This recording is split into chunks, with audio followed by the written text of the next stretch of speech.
ये NCERT polity का discussion है और आज का टॉपिक है वित्त आयोग फाइनेंस कमीशन। यह अध्याय 28 है। तो चलिए स्टार्ट करते हैं। देखिए, संघ एवं राज्यों के मध्य करों के विभाजन के लिए संविधान में वित्त आयोग यानी फाइनेंस कमीशन का प्रावधान किया गया है। इसीलिए संघ और राज्यों के वित्तीय संबंधों में वित्त आयोग का अत्यधिक महत्व है।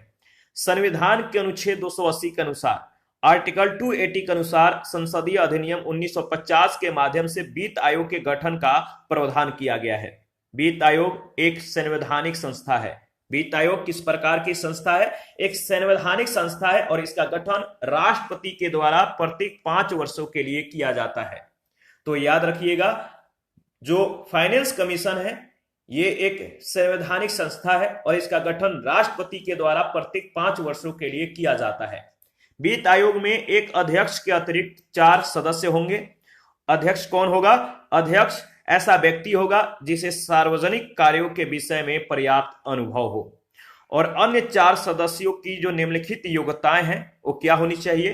पहला, किसी उच्च न्यायालय का न्यायाधीश होना चाहिए या इस पद के लिए योग्य व्यक्ति हो। इसीलिए वित्त आयोग को अर्ध न्यायिक संस्था कहा जाता है।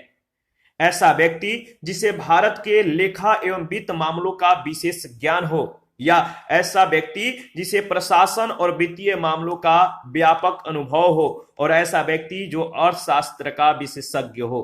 तो ये जो अन्य 4 सदस्य हैं इनकी योग्यताएं यही होनी चाहिए। याद रखिएगा, संविधान जो है इसने संविधान ने संसद को इन सदस्यों की योग्यता और चयन विधि का निर्धारण करने का अधिकार दिया है। तो जो वित्त आयोग के जो सदस्य हैं इनके चयन और योग्यता को निर्धारण करने का जो अधिकार है वो संसद को दिया गया है। वित्त आयोग की जो संरचना है इसके बारे में चर्चा कर लेते हैं। अध्यक्ष, देखिए, सार्वजनिक कार्यों का अनुभव रखने वाला जो व्यक्ति होगा वो अध्यक्ष होगा। तो देखिए, और बाकी जो सदस्य हैं सरकार के अगर बात करें तो देखिए सदस्य 4 होंगे, और ये जो सदस्य 4 होंगे इनकी जो योग्यताएं हैं, जैसे पहला, उच्च न्यायालय के न्यायाधीश की योग्यता रखने वाला व्यक्ति इसका सदस्य हो सकता है, या सरकार के वित्त एवं लेखाओं का ज्ञान रखने वाला व्यक्ति, या वित्तीय और प्रशासनिक मामलों का अनुभव रखने वाला व्यक्ति इसका सदस्य होगा, या आर्थिक मामलों का विशेषज्ञ व्यक्ति इसका सदस्य होगा।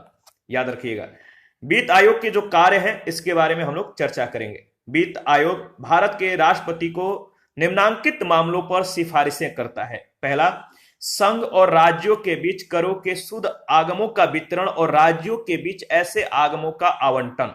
ठीक है, यह सिफारिश करता है।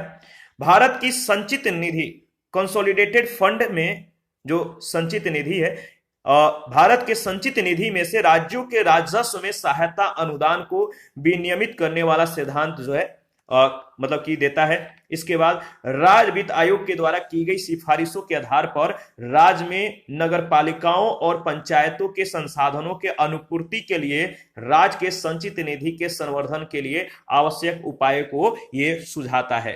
ठीक है, आगे बढ़ते हैं। देखिए, उपयुक्त कार्यों को वर्ष 1992 में 73वें और 74वें संविधान संशोधन के द्वारा शामिल किया गया। चौथा जो मतलब कि अगर कह सकते हैं कि जो सिफारिश करता है वो क्या करता है? राष्ट्रपति के द्वारा आयोग को सुदृढ़ वित्त के हित में, ठीक है, सुदृढ़ वित्त के हित में निर्दिष्ट किए गए कोई अन्य विषय वित्त आयोग अपनी रिपोर्ट राष्ट्रपति को सौंपता है, जो इसे संसद के दोनों सदनों में रखता है। रिपोर्ट के साथ उसका आकलन संबंधी ज्ञापन और इस संबंध में उठाए जाने वाले कदमों के बारे में विवरण भी रखा जाता है। भारत में सर्वप्रथम वित्त आयोग का गठन 1951 में किया गया था। याद रखिएगा, भारत में सर्वप्रथम वित्त आयोग का गठन कब हुआ था? 1951 में, और इसके अध्यक्ष कौन थे? केसी नियोगी थे। और अब तक भारत में कुल 15 वित्त आयोग जो है गठित किए जा चुके हैं। ठीक है, इसके बाद जो 15वां वित्त आयोग है इसके बारे में हम लोग चर्चा करेंगे। संविधान के अनुच्छेद 280(1) के अंतर्गत अगर बात करें तो राष्ट्रपति के द्वारा प्रत्येक 5 वर्ष के बाद एक वित्त आयोग का गठन किया जाता है।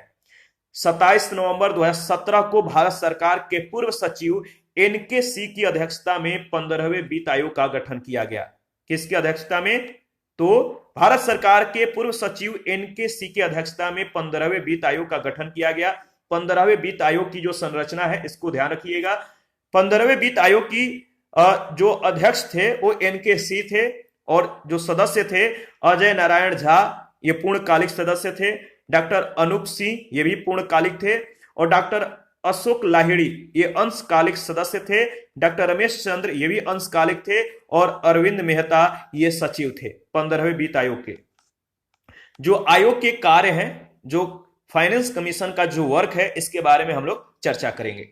संविधान के भाग 12 के अध्याय 1 के अधीन केंद्र, याद रखिएगा, संविधान के भाग 12 के अध्याय 1 के अधीन केंद्र और राज्यों के बीच विभाजित किए जाने वाले करों के शुद्ध आगमों के वितरण और आवंटन के विषय में सुझाव देना फाइनेंस कमीशन का यह कार्य है। भारत के संचित निधि में से राज्यों के राजस्व में सहायता अनुदान को निर्धारित करने वाले सिद्धांतों का सुझाव देना, राज्य वित्त आयोग की अनुशंसाओं के आधार पर पंचायतों और नगर पालिकाओं के लिए संसाधनों की अनुपूर्ति के लिए राज्य के संचित निधि का संवर्धन करना, केंद्र और राज्यों की वर्तमान वित्तीय स्थिति, घाटे, ऋण स्तरों, नकदी शेष तथा राजकोषीय अनुशासन के प्रयासों की समीक्षा करना और इसके अतिरिक्त सशक्त राजकोषीय प्रबंधन के लिए राजकोषीय समेकन की रूपरेखा की जो है अनुशंसा करना। ठीक है। आयोग विभिन्न विषयों पर जो है सुझाव देते समय क्रमशः 2020 तथा अगर बात करें तो आयोग जो है विभिन्न विषयों पर सुझाव देते समय 2020 तथा 2021 से 26 की अवधि में प्राप्त होने वाले कर और गैर कर राजस्व के आधार पर केंद्र और राज्य सरकारों के संसाधनों को ध्यान में रखेगा। आयोग आपदा प्रबंधन अधिनियम, आयोग जो है कमीशन जो है आपदा प्रबंधन अधिनियम 2005 के अधीन गठित निधियों के प्रतिनिर्देश से आपदा प्रबंधन के वित्त पोषण के संबंध में विद्यमान व्यवस्थाओं की समीक्षा कर सकेगा और उनके संबंध में उपयुक्त अनुशंसाएं कर सकेगा। याद रखिएगा। इसके बाद अगर बात करें तो देखिए, अगर बात करें तो यह मजबूत राजकोषीय प्रबंधन के लिए व्यवस्था सुझाएगा। कौन? Finance commission. और नया आयोग अन्य बातों के साथ माल व सेवा कर यानी जीएसटी प्रणाली के केंद्र व राज्यों के वित्तीय स्थिति पर प्रभाव का भी आकलन करेगा। वित्त आयोग की जो शक्तियां हैं इसके बारे में चर्चा करेंगे। वित्त आयोग सिविल न्यायालय की शक्तियां धारण करता है। वित्त आयोग किस प्रकार की शक्ति को धारण करता है? तो सिविल न्यायालय की शक्तियां धारण करता है और यह किसी भी विभाग से कोई भी दस्तावेज मंगवा सकता है। यानी जो फाइनेंस कमीशन है इसको किसी भी विभाग से कोई भी दस्तावेज मंगाने का अधिकार है और किसी भी व्यक्ति को यह समन भी जारी कर सकता है। इसकी भूमिका क्या है? तो फाइनेंस कमीशन की जो भूमिका है इसके बारे में हम लोग चर्चा कर लेते हैं। देखिए, यह बात उल्लेखनीय है कि वित्त आयोग की अनुशंसाओं की प्रकृति जो है वो सलाह क्या है? सलाहकारी प्रवृत्ति होती है। तो जो प्रकृति है सलाहकारी प्रकार की है और इनको मानने के लिए सरकार बाध्य नहीं होती है। तो अगर अगर प्रकृति जो है इसकी जो नेचर है सलाहकारी मतलब की प्रकार की है तो सरकार जो है इसके सलाह को मानने के लिए बाध्यकारी नहीं होता है, मान भी सकता है ना भी मान सकता है। और यह केंद्र सरकार पर निर्भर करता है कि वह राज्य सरकारों को दी जाने वाली सहायता के संबंध में आयोग की अनुशंसाओं को लागू करे या नहीं। यानी संविधान में यह नहीं बताया गया है कि आयोग की अनुशंसाओं को मानने के लिए भारत सरकार बाध्य होगी। आयोग के द्वारा की गई अनुशंसाओं के आधार पर राज्यों को प्राप्त धन, जो स्टेट है, राज्यों को प्राप्त धन को लाभकारी मामलों में लगाने का उससे विधिक अधिकार होगा। जो भारत के वित्त आयोग हैं इसके बारे में देख लेते हैं। जो पहला भारत के वित्त आयोग के अध्यक्ष थे उनका नाम बताइए और कब यह गठित हुआ था? तो भारत का पहला वित्त आयोग का गठन 1951 में किसके अध्यक्षता में? के.सी. नियोगी की अध्यक्षता में हुआ था। दूसरा 1956 में इसके अध्यक्ष के संथानम थे। तीसरा जो मतलब कि जो वित्त आयोग है 1960 में गठित हुआ और इसके अध्यक्ष कौन थे? ए.के. चंद्रा। 1964 में डॉक्टर पी.वी. राजामन्नार की अध्यक्षता में यह गठित हुआ। और पांचवा वित्त आयोग का गठन 1968 में हुआ महावीर त्यागी की अध्यक्षता में। छठा 1972 में ब्रह्मानंद रेड्डी की अध्यक्षता में। और सातवां फाइनेंस कमीशन का गठन 1977 में हुआ। ठीक है, जे.एम. सेलेट की अध्यक्षता में। और आठवां वित्त आयोग का गठन 1982 में हुआ वाई.वी. चौहान की अध्यक्षता में।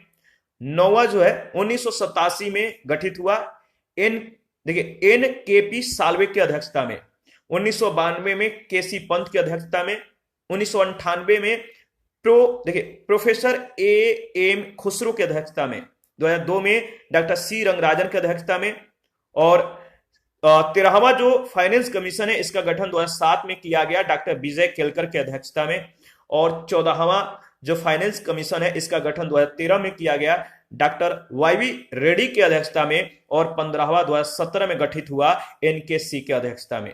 याद रखिएगा, इंपॉर्टेंट है। इसके बाद आज का जो सेशन है यहीं पे समाप्त हो जाता है। नेक्स्ट सेशन में राष्ट्रीय अनुसूचित जाति आयोग के बारे में हम लोग चर्चा करेंगे।